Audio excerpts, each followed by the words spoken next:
नमस्कार दोस्तों, एक बार फिर स्वागत है आपका मेरे शो चिराग मिस्टीरियस में। और आज हम उस रहस्य की बात करने जा रहे हैं जिसे पूरा विश्व समझ भी रहा है और समझ भी नहीं रहा। ये रहस्य क्या है? ये रहस्य है भगवान श्री राम के बारे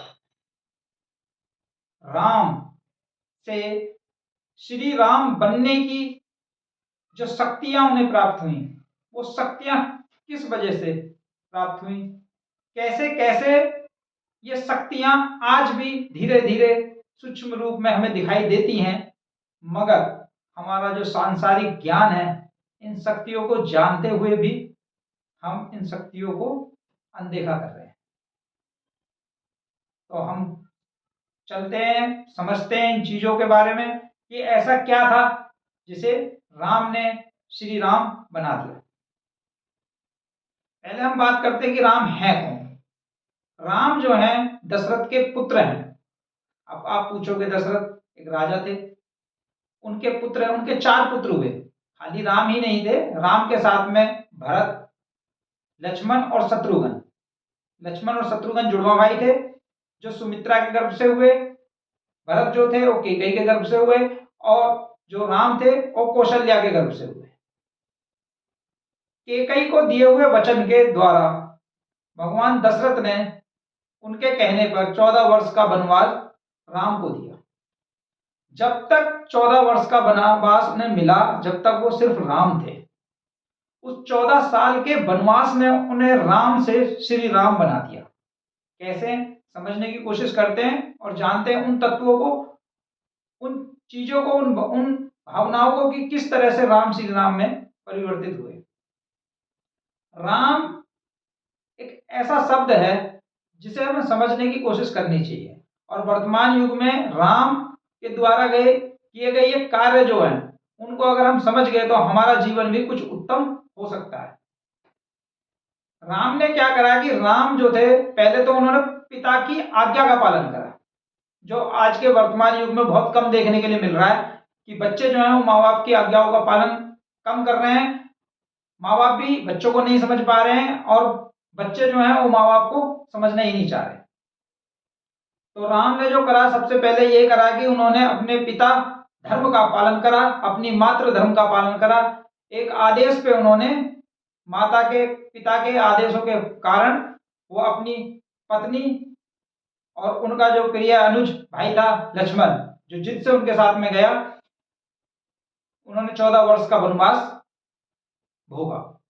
14 वर्ष के वनवास में उन्होंने किन किन चीजों का इस्तेमाल करा जिससे उनका जीवन बदला। सबसे पहले तो राम ने सत्य को पकड़े रखा। सत्य, सत्य को उन्होंने कभी छोड़ा नहीं। दूसरा, जो धर्म का जो रास्ता होता है, पितृ धर्म है, मातृ धर्म है, गुरु धर्म है, भाइयों के प्रति जो धर्म है, हमारे परिवार के प्रति जो धर्म है हमारा, उसको उन्होंने माना, और उसकी वजह से वो 14 वर्ष के वनवास के लिए राजी हुए और चले गए। हालांकि एक बार व्याख्यान हुआ कि दशरथ जी ने कहा उनसे कि बेटा, ये वचन मैंने दिया था तुम्हारी माता को, अगर आप चाहो तो इस वचन को मैं वापस भी ले सकता हूं, आप इसके लिए बाध्य नहीं हो कि आप 14 वर्ष का वनवास के लिए जाएं।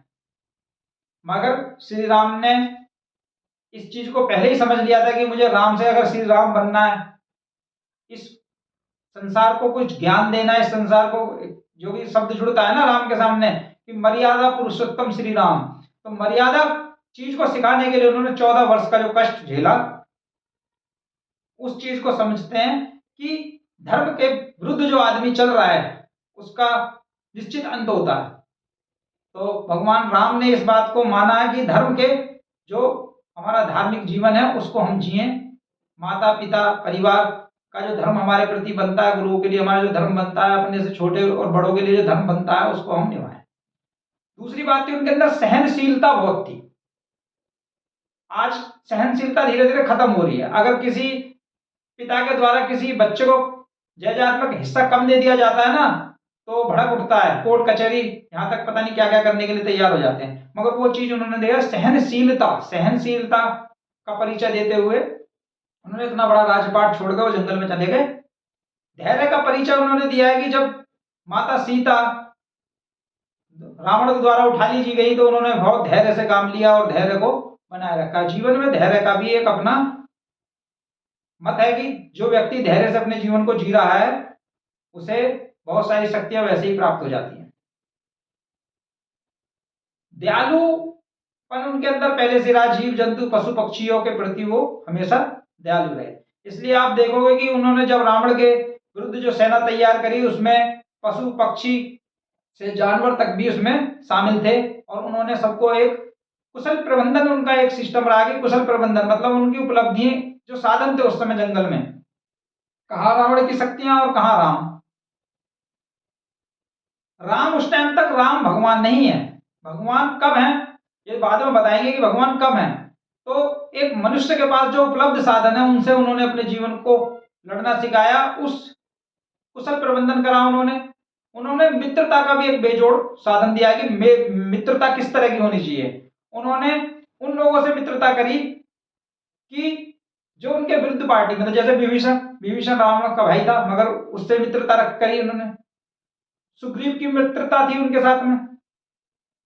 और उन्होंने अपने प्रिय भक्तों के बीच में देखा कि हनुमान जी, उन्होंने भक्ति उन्होंने जो ऐश्वर्य शक्ति उनके पास थी, भगवान हनुमान बने।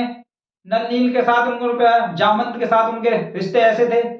और तुम देखोगे कि वहां जो विद्वता का उन्होंने एक ज्ञान का एक प्रतीक ऐसा दिखाया गया है कि उन्होंने किस तरह से सबको मैनेजमेंट कर उस युद्ध के लिए लड़े, जो उपलब्ध साधन थे। ईमानदारी तो रग रग में थी उस समय, कोई भी बेईमानी पे नहीं उतर रहा था, मगर भगवान ने उस चीज को निश्चित करके दिखाया कि ईमानदारी और नियमों से जो जीवन चलता है वो हमेशा सफलता की तरफ लेके जाता है। तो इतना शक्तिशाली रावण को उस पर विजय प्राप्त करना राम के लिए बहुत कठिन हो जाता। उन्होंने शरणागत की रक्षा करी। उनका एक नियम ये भी रहा कि शरणागत जो उनकी शरण में चला गया उसको उन्होंने माफ कर दिया।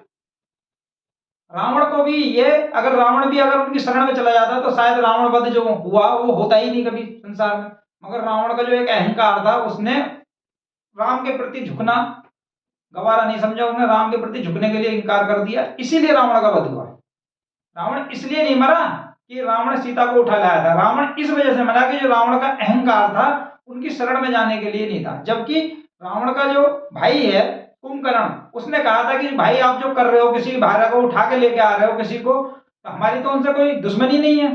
मगर ऐसा दिखाया गया कि जब आप गलत काम कर रहे हो तो भाई भी भाई के विरुद्ध खड़ा हो जाता है।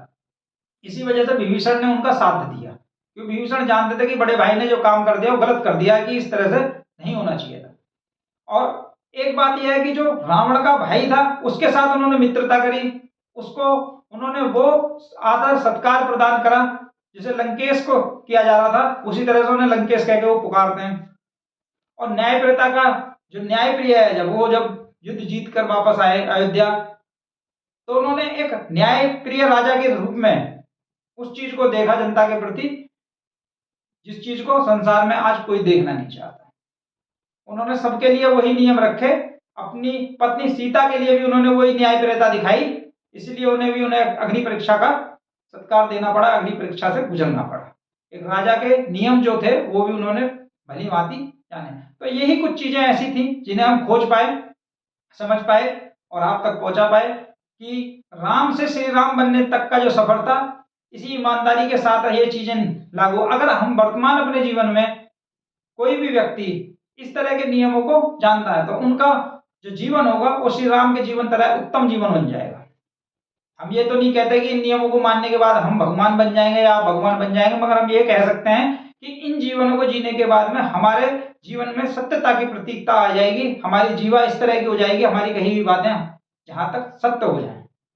तो हम चलते हैं इसी तरह, समझते हैं चीजों को, सनातन धर्म की बातों को, ज्ञान को जन जन तक पहुंचाना, विश्व के कोने तक ले जाना मेरा लक्ष्य है। और हम चाहते हैं कि सनातन धर्म संसार के विश्व के कोने कोने तक पहुंचे और हम इसके लिए प्रयासरत हैं। आपका सहयोग और प्यार इसी तरह से बना रहेगा।